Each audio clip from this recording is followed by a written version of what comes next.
Reduce method in JavaScript. तो basically जो reduce method है वो क्यों यूज करते हैं, पहले तो हम ये समझ लेते हैं। तो रिड्यूस मेथड जैसे मान लीजिए कि हम वहाँ पे यूज करते हैं, जैसे मान लीजिए कि आपके पास कोई शॉपिंग कार्ड है, ठीक है, जहाँ आपने ऑनलाइन शॉपिंग करी है किसी वेबसाइट से और आपने 3-4 प्रोडक्ट ख़रीदे हैं और सारे प्रोडक्ट की जितनी भी प्राइस है आपने उसको एक एरे के अंदर स्टोर करके रखा हुआ है। जैसे मान लीजिए आपने एक प्रोडक्ट ख़रीदा है 3 रुपये का, एक 4 रुपये का, एक 1 रुपये का, एक 3 रुपये का, एक 8 रुपये का, ठीक है। अब आप चाहते हैं कि जब भी मैं कोई बंदा चेकआउट करे, ठीक है, और पेमेंट करने जाए तो जाहिर सी बात है ये सारे पैसे क्या हमारे हो जाएं, ऐड होके उसको एक मिल जाए, एक वैल्यू मिल जाए, तो वो क्या कर देगा, पेमेंट कर देगा जो भी आपका कस्टमर होगा, ठीक है। तो जब भी आप कोई किसी प्रोजेक्ट में ऐसी सिचुएशन आएगी तो आप उस जो एरे होगी उसकी जो वैल्यू होगी आप उसको रिड्यूस मेथड का यूज करके कैलकुलेट कर सकते हैं। तो ये है यूज रिड्यूस मेथड का। तो चलिए आइए देखते हैं कि अब रिड्यूस मेथड का सिंटेक्स क्या होता है, ठीक है। तो रिड्यूस मेथड का जो सिंटेक्स होता है वो सिंपली होता है एरे, जो भी हमारी एरे डॉट रिड्यूस, ठीक है।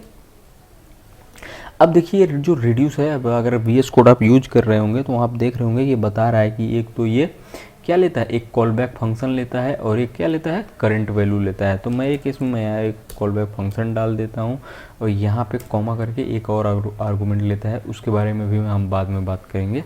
तो अभी मैं अपनी जो अब ये जो कॉल बैक फंक्शन है ये एक लेता है एक एक्यूमुलेटर, ठीक है, दूसरा लेता है ये वैल्यू, तीसरा लेता है ये इंडेक्स और लेता है ये ARR, ठीक है।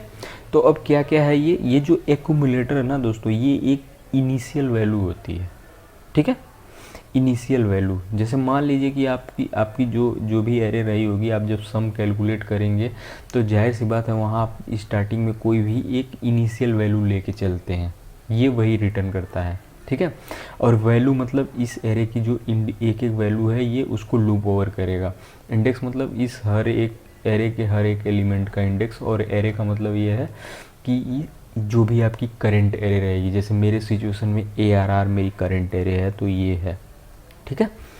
तो अब आइए अगर एक बार हम एक चीज़ समझ लेते हैं कि अगर हम इसको रिड्यूस मेथड का यूज नहीं करते तब हम इस एरे को कैसे, इस एरे के एलिमेंट को कैसे कैलकुलेट करते सिंगल वैल्यू में, ठीक है।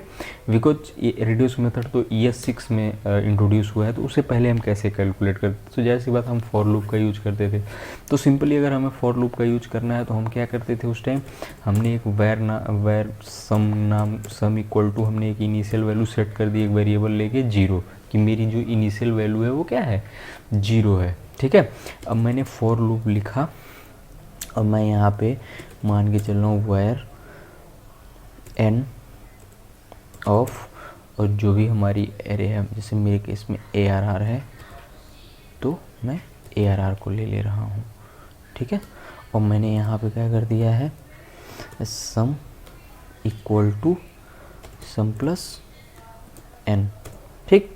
और मैं यहाँ पे क्या करूँगा, कंसोल डॉट लॉग करवाऊँगा किसको, सम को, ठीक है। तो अभी देखते हैं कि हमें क्या आउटपुट मिलता है। तो हम ब्राउज़र पे चलेंगे और यहाँ पे ऑलरेडी मैंने ओपन कर रखा है। अगर आपको ओपन करना है तो आप सिंपली यहाँ जा सकते हैं index.html पे, राइट क्लिक कीजिए, कॉपी पाथ करिए और ब्राउज़र पे ओपन करके रिफ़्रेश कर दीजिए। तो अभी जब मैंने रिफ़्रेश किया दोस्तों, तो अभी मैं थोड़ा सा जूम कर देता हूँ, तो भैया देख रहे हैं यहाँ पे 19 प्रिंट हो रहा है। मतलब कि इस एरे में जितने भी एलिमेंट थे, जैसे 4 3 7, 7 1 8, 8 3 11 और 8 19, ठीक है। तो हमको जो टोटल जो उस बंदे को पे करना है वो 19 रुपये पे करना है, ठीक है। टोटल हमने क्या कर दिया, सम कैलकुलेट कर दिया। लेकिन यहाँ पे आप देख रहे हैं हमको एक ही काम करने के लिए कितने वेरिएबल बनाने पड़े, एक वेरिएबल ये, फिर ये, समझ रहे हैं। तो अब हम यही जो सेम काम है वो हम, ये हमारी नॉर्मल प्रोग्रामिंग थी, ये हम फंक्शन से नहीं कर रहे हैं, अब हम क्या करेंगे, फंक्शनल प्रोग्रामिंग करेंगे। तो फंक्शनल प्रोग्रामिंग करने के सिचुएशन में हम क्या यूज करेंगे, रिड्यूस मेथड यूज करेंगे। तो मैं यहाँ पे एक कांस्टेंट नाम का वेरिएबल लेता हूँ और यहाँ पे मैं लिखता हूँ कैलकुलेटेड वैल्यू, ठीक है। और ये सॉरी एक टी मैंने मिस कर दिया है, और इक्वल टू ARR, मेरे केस में ARR डॉट रिड्यूस, और यहाँ पे मैं पास करूँगा दोस्तों फंक्शन,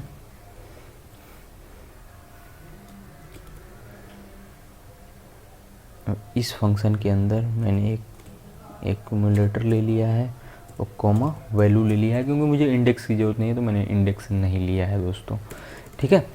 अब देखिए दोस्तों, जैसे ये एक्यूमुलेटर बिल्कुल एग्जैक्ट वैसे ही काम करता है जैसे हमारी जो इनिशियल वैल्यू याद है हमने where equal to where sum equal to 0 जो इनिशियल वैल्यू हमने सेट करी थी जब हम फॉर लूप से कर रहे थे, ठीक है।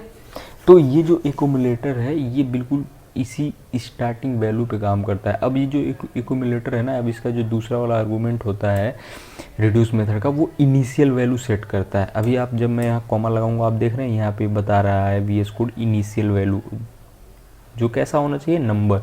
तो मैं यहाँ पे इनिशियल वैल्यू क्या ले रहा हूँ 0, क्योंकि अगर आपके मन में एक क्वेश्चन आ रहा होगा अगर मैं इनिशियल वैल्यू नहीं लूँगा तो क्या होगा।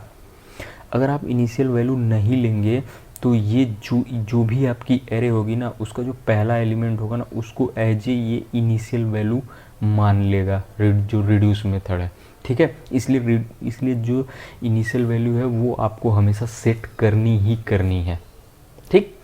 तो अभी हम देखते हैं कि हमको क्या मिलता है। तो सिंपली दोस्तों मैं यहाँ पे जो भी हमारी इनिशियल वैल्यू है, मतलब एक्यूमुलेटर है, ठीक है, प्लस हम क्या कर देते हैं वैल्यू कर देते हैं, और यहाँ पे क्या करेगा ये, हम इसको रिटर्न करवा देते हैं, ठीक। तो अभी मैं इसको कंसोल डॉट लॉग करता हूँ और देखते हैं कि क्या प्रिंट हो रहा है, ठीक है। तो चलते हैं ये ब्राउज़र पे। तो मुझे लग रहा है कि मैं एक बार कंसोल को क्लियर करके रन करूँगा तो भी आप देख रहे हैं कि ये 19 प्रिंट हो रहा है, मतलब सेम आंसर। मैं यहाँ पे स्ट्रिंग कोई लगा देता हूँ ताकि आपको एक ऐसा लगे कि यहाँ रिड्यूस मेथड से ही आ रहा है, रिड्यूस मेथड, ठीक है। तो मैंने सेव किया और मैं यहाँ पे कंसोल को क्लियर करके जब रन करूँगा तो आप देख रहे हैं रिड्यूस मेथड 19, ठीक है। तो बेसिकली ये हो गया। अब मैं आपको थोड़ा सा समझाता हूँ कि ये कैसे वर्क करता है। अभी मैं इसको हटा रहा हूँ, ठीक है। और ये हुआ क्या, सबसे स्टार्टिंग में वैल्यू जो हमारी एक्यूमुलेटर की वैल्यू थी वो यहाँ पे मुझे मिली है सबसे पहले, कितनी मिली है 0, क्योंकि हमने यहाँ पे क्या इनिशियल वैल्यू क्या है, हमने आपको बताया है कि जो ये एक्यूमुलेटर है वो क्या है, ये इनिशियल वैल्यू लेता है। तो हमारी एक्यूमुलेटर की वैल्यू जो इस टाइम करंट वैल्यू क्या है 0 है, और 0 और हमने प्लस किया हुआ है, और जो हमारी फर्स्ट वैल्यू है जब ये लूप चलेगा तो सबसे पहले क्या आएगा 3 आएगा, ठीक है। तो हमारा 3 आया, तो हमारा जो टोटल मिला हमको क्या मिला 3 मिला, ठीक। अब हमारे जो ये करंट एक्यूमुलेटर की जो वैल्यू है वो कितनी हो गई है 3 हो गई है दोस्तों, ठीक है। अब हमारा जो जब फंक्शन दोबारा कॉल होगा तो हमें जो सेकेंड वैल्यू मिलेगी वो मिलेगी 4, ठीक है। तो यहाँ पे हमारी 4 आ जाएगी और टोटल वैल्यू कितनी हो गई 4 3 7, ठीक है। अब हमारी जो एक्यूमुलेटर की वैल्यू हो गई है वो हो गई है 7, और हमारा जो फंक्शन दोबारा लूप ओवर होगा तो हमें वैल्यू है वो क्या मिलेगी, हमें 1 मिलेगी। तो हमें मिल जाएगा यहाँ पे 1, और जो हमारी टोटल वैल्यू हो जाएगी वो हो जाएगी 8, ठीक है। अब हमारी जो एक्यूमुलेटर की वैल्यू है वो 8 है, और सिंपली हमें यहाँ पे जो वैल्यू मिलेगी वो कितनी मिलेगी 3 मिलेगी। तो हमारी जो टोटल वैल्यू है वो हो जाएगी 11।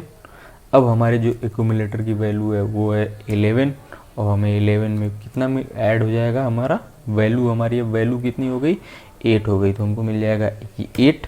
तो हमारी जो टोटल जो वैल्यू रिटर्न हुई है वो कितनी हुई है 19, ठीक है। तो दोस्तों मुझे लग रहा है कि अब आपको बहुत अच्छे से समझ आ गया होगा कि रिड्यूस मेथड क्या होता है, और ये बहुत ही इम्पोर्टेंट मेथड है। ये इंटरव्यू में तो पूछा ही पूछा जाता है, मेरा खुद का एक्सपीरियंस है, ये इंटरव्यू में पूछा ही जाता है।